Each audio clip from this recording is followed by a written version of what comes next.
Halo kawan-kawan semua, para investor milenial.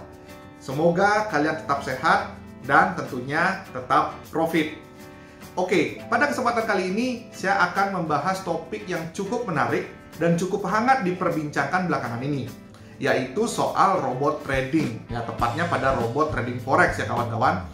Karena banyak orang yang bertanya kepada saya, benar nggak sih menggunakan robot trading forex itu dalam trading? Ada juga yang bilang robot trading itu bikin loss. Robot itu kan buatan manusia, jadi ya better langsung trading sendiri aja.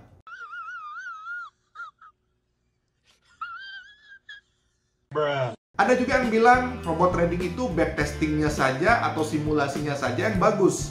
Nanti realitanya nggak seperti yang disimulasikan. You serious? Oke, sebelum saya lanjut, tonton video ini sampai habis agar kalian semua bisa paham, bahkan tidak ada mispersepsi. Dan tentunya semoga dapat membuka wawasan kalian ya kawan-kawan.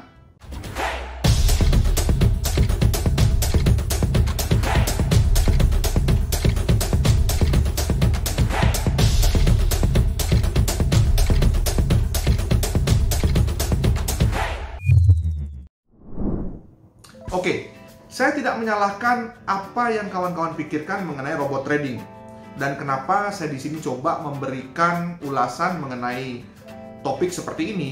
Ya, selain memang tidak banyak yang membuat ulasan seperti ini, karena selain itu karena saya sendiri sebagai founder dari Amandana, yang mana notabene Amandana ini bergerak di bidang IT development yang fokusnya pada finansial teknologi. Dan salah satu produk kami adalah sebenarnya alat bantu trading otomatis yang sering disebut dengan robot trading, tepatnya pada robot trading forex ya, yang kami juga sudah publish sebenarnya sejak tahun 2018.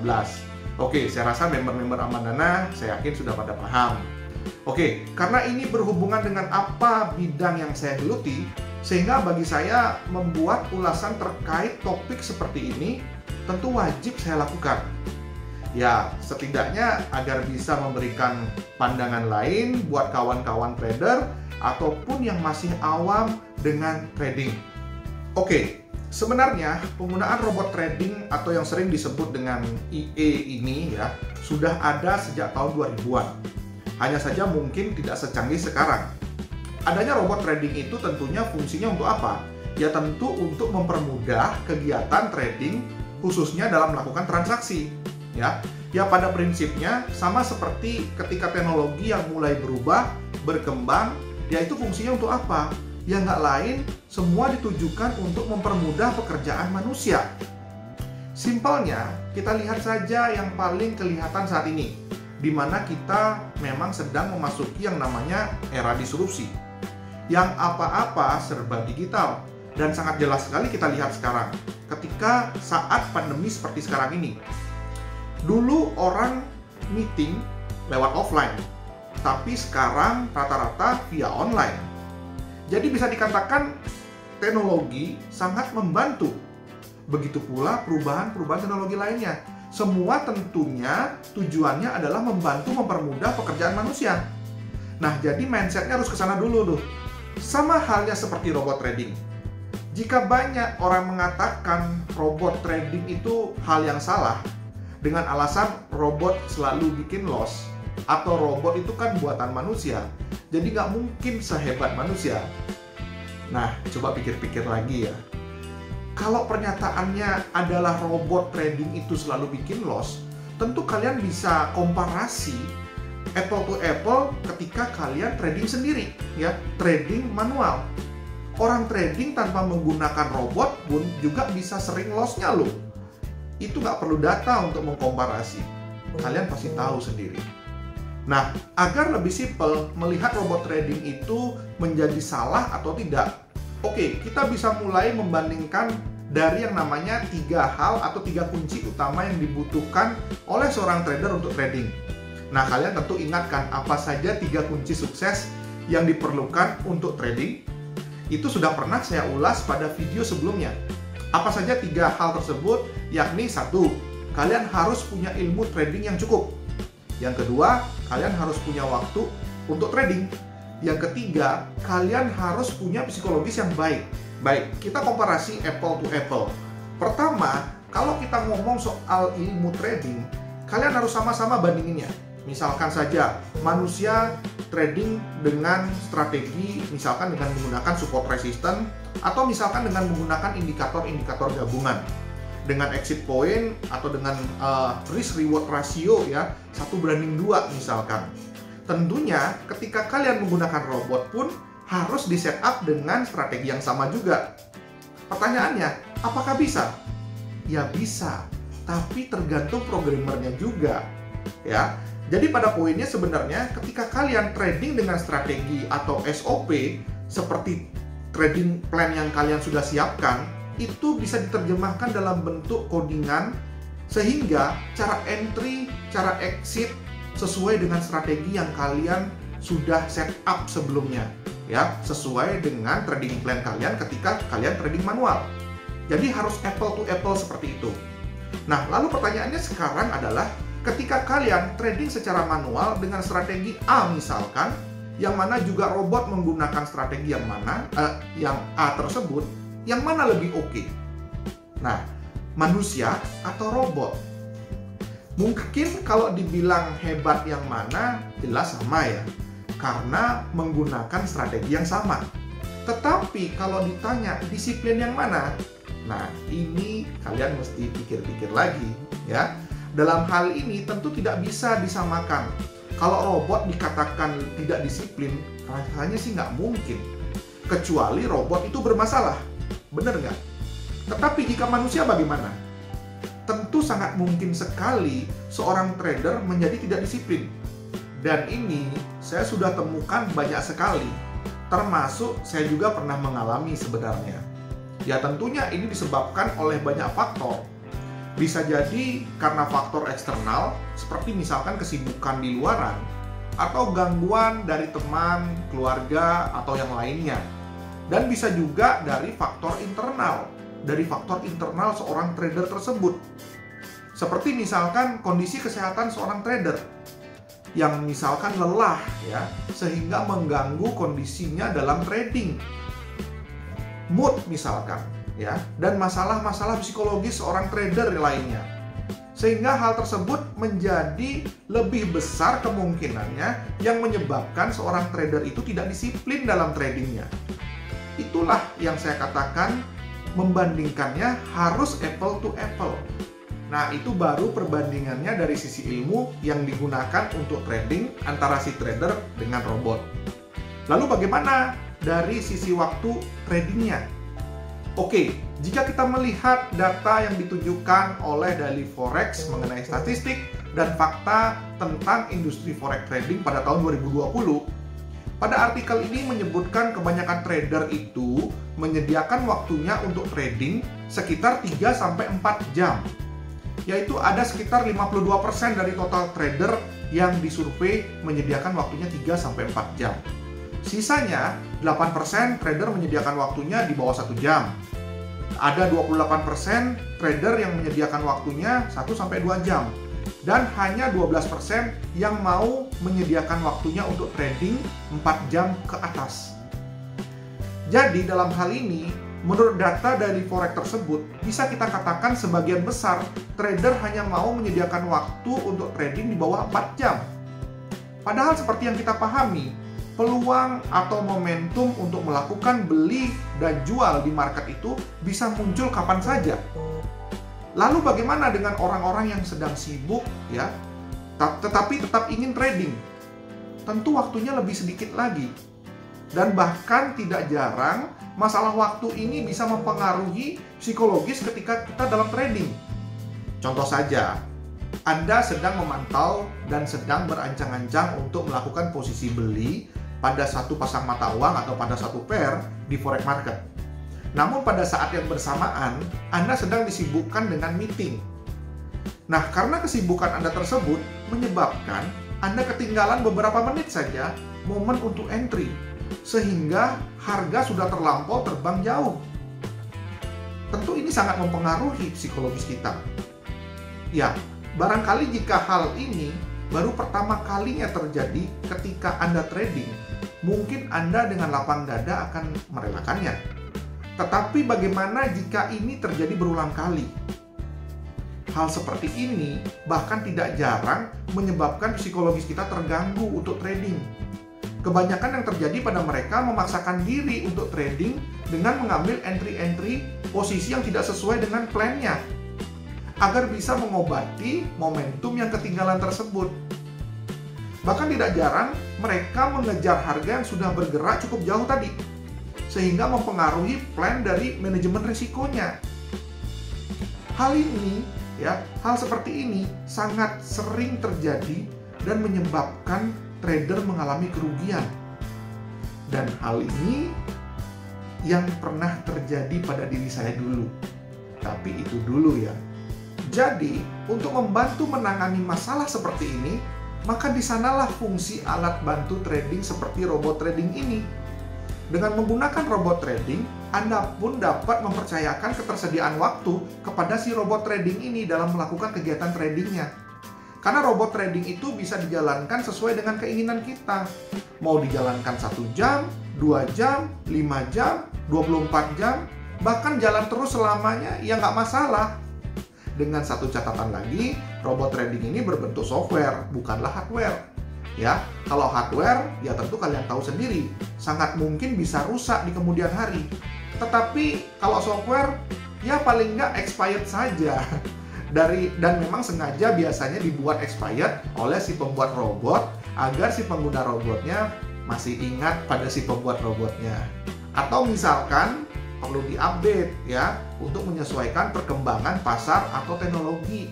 Nah, itu dari sisi ilmu dan waktu.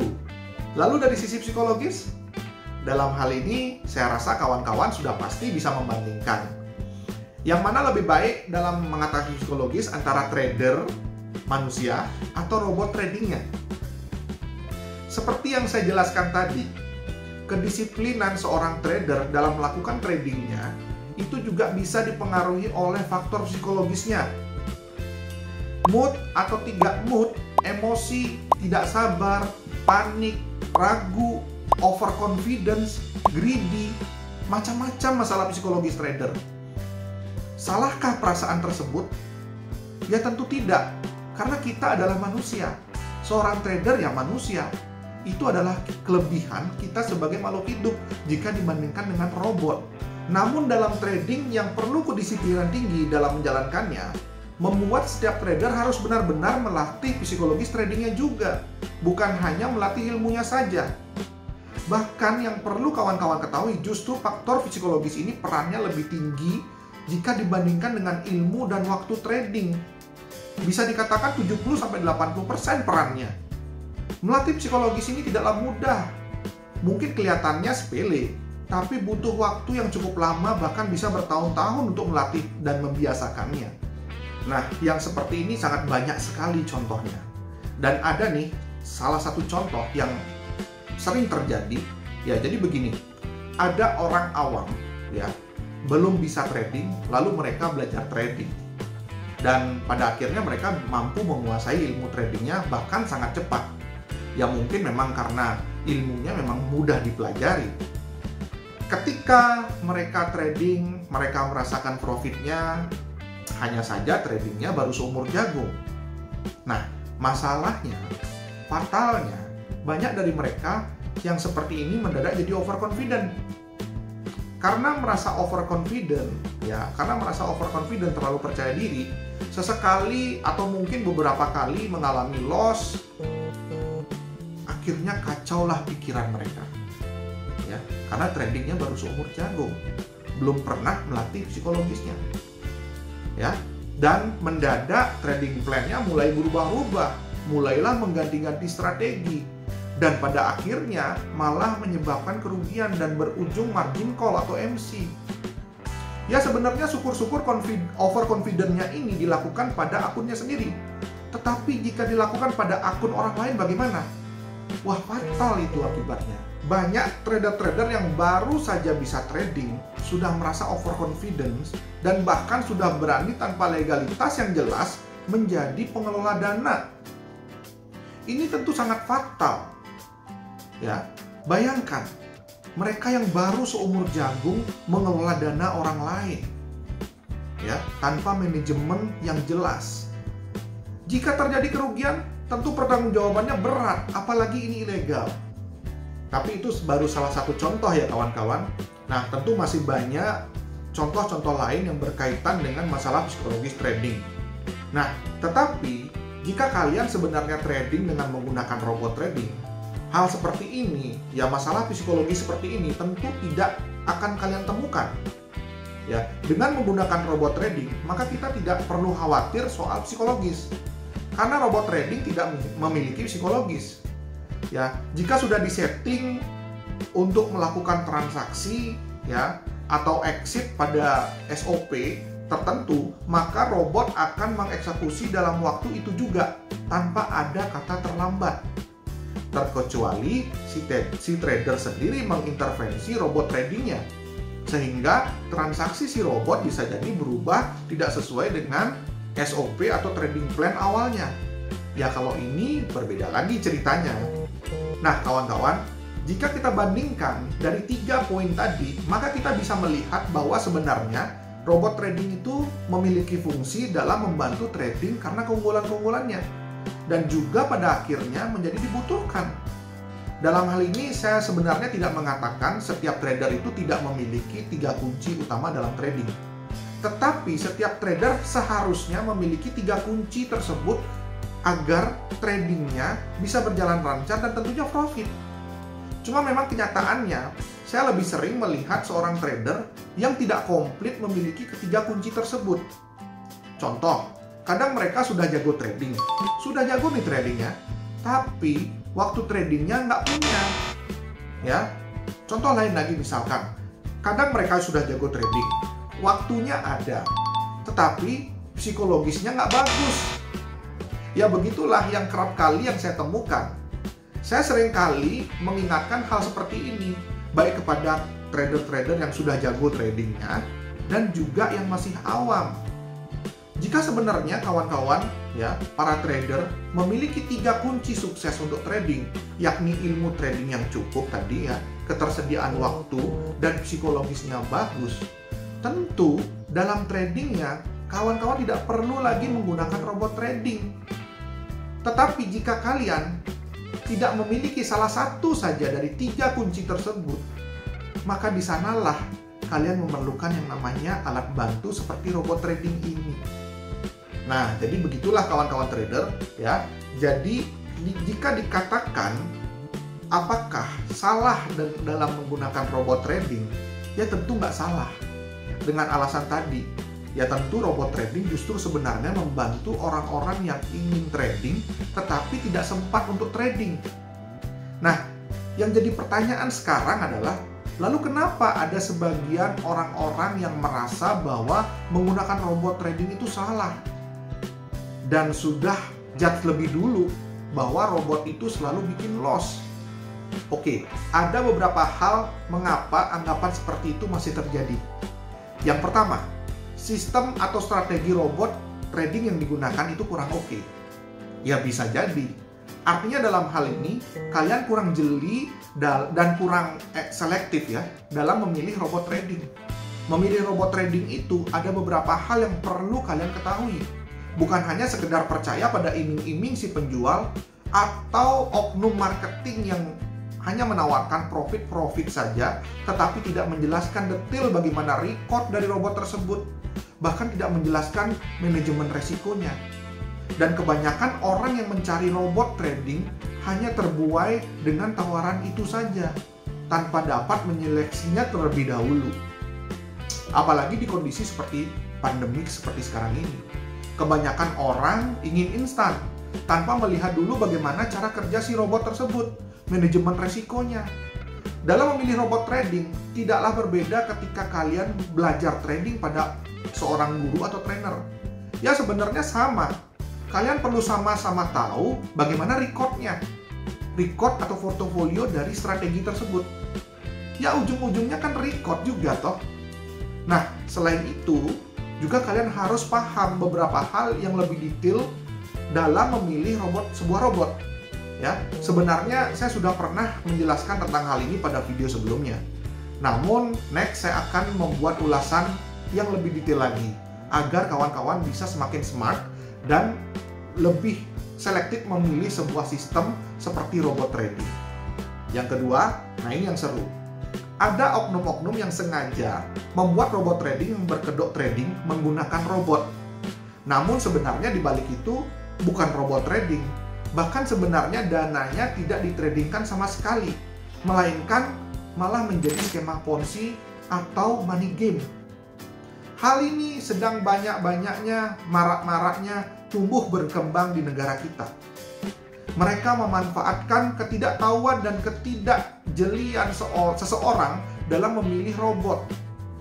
Bahkan banyak trader pun juga terbuai dalam hal ini. Padahal mereka trader. Ditambah lagi sikon pandemik seperti sekarang ini, sehingga semakin mempermudah para oknum tersebut memainkan perannya. Lalu apa dampaknya dari money game? Ya Anda pasti sudah pada tahu. Mereka hanya memutarkan uang kita pada klien-klien tanpa benar-benar ditradingkan. Ya, dan bahayanya ya tentu jika sudah tidak ada yang membeli produknya lagi, sehingga terjadilah yang namanya scam, penipuan dengan alasan bermacam-macam. Ada yang benar-benar hilang dananya, ada yang dengan sengaja melakukan cut loss dengan lot yang tidak wajar misalkan. Intinya bermacam-macam lah caranya. Tentu ini menjadi tidak fair ya. Dan inilah penipuan. Dan tentu yang seperti inilah yang memperburuk citra penggunaan robot dalam trading. Bahkan memperburuk citra trading forex itu sendiri pada banyak orang. Jadi jika saya simpulkan, robot trading sering menjadi perdebatan. Karena menurut saya sendiri, disebabkan karena ketidaktahuan banyak orang dalam memilih robot trading. Mereka mungkin paham mengenai trading, tetapi belum tentu mereka bisa memilih robot trading dengan baik. Maka dari itu saya sangat berharap melalui ulasan ini, kawan-kawan baik trader yang sudah jago trading ataupun yang masih awam dengan trading, bisa merubah paradigmanya mengenai penggunaan robot trading. Tentunya ini bukan soal jago-jagoan trading antara manusia dengan robot, tetapi ulasan ini lebih kepada agar kawan-kawan menjadi lebih paham lagi fungsi robot trading tersebut, dan tentunya kawan-kawan bisa lebih bijak lagi dalam menggunakan robot trading forex. Saya Agi, salam dahsyat investor milenial.